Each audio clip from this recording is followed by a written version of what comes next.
PLDT High School leaders won in 4 sets against the Susumo Philippines.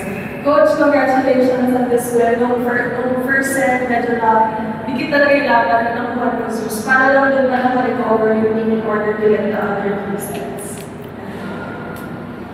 Yun nga, siguro yung reminders lang talaga na huwag masyadong malayo yung tingin muna. Like yun nga, yung respect sa kalaban, yung complacency, kailangan talaga tanggalin. Saka, kailangan talaga i-push kasi sagad na talaga yung mga tao. So happy kami na lalo with Del na napakawalan na, nakagamit na tayo sa kanya. So may extra boost ng energy para sa kanya. Thank you, Coach. And Sami, best player to give with 26 points. PLDT is the second team to sweep multiple preliminary rounds in the BPL, and now you guys are on to the finals. So can you just talk about that, another dominant run for PLDT? I think it speaks more than words going into a tournament, having to play back-to-back every other day, especially for the other teams that are performing as well. But you know, we take it seriously. We go into every game with the right mindset, and you know, obviously we came a little short the first set, but we were able to take the last 3. So, kind of going into the finals, we want to take whatever lessons learned, you know, take out whatever opportunities they give us, the opponents, and kind of maximize whatever potential we have there.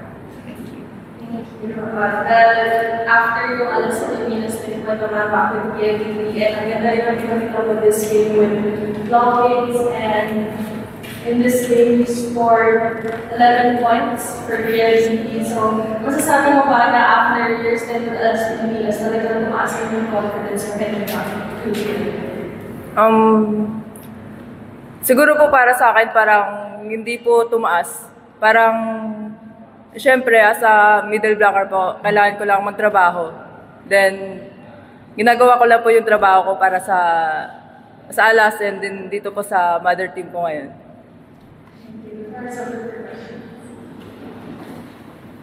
For Sami, this will be your second final back-to-back.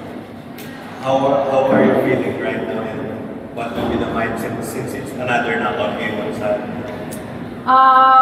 Like I said before, I love the pressure. So I'm looking forward to just the day in general, having, you know, practice in the morning and kind of going through the game and, you know, ending on a bang, trying to show everybody that we can do it again. So, you know, we're gonna rest, recoup, and then, you know, study and kind of go into that finals day with everything that we have. So very excited to do it with this team especially.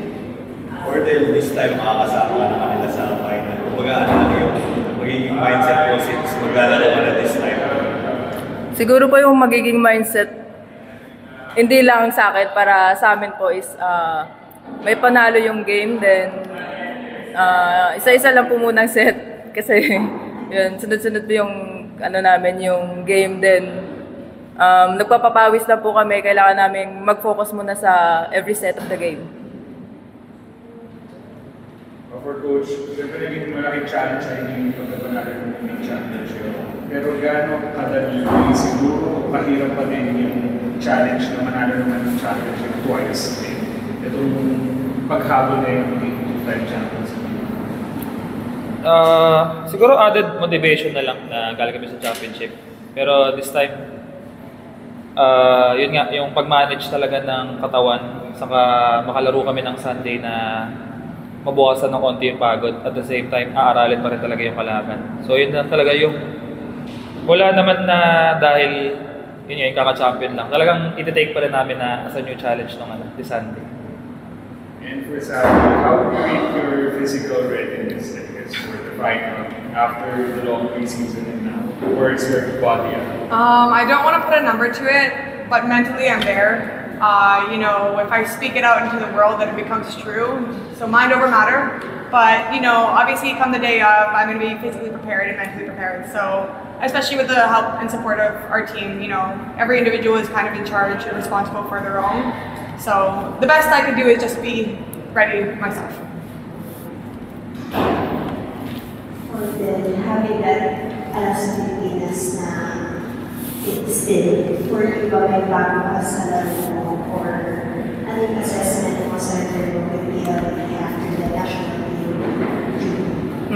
Siguro po, malaking tulong din sa akin yung Alas kasi sa experience din po. Na-apply ko din sa mother team ko. Then yun, balik muna sa training muna. Pag-aralan po namin this coming championship game po.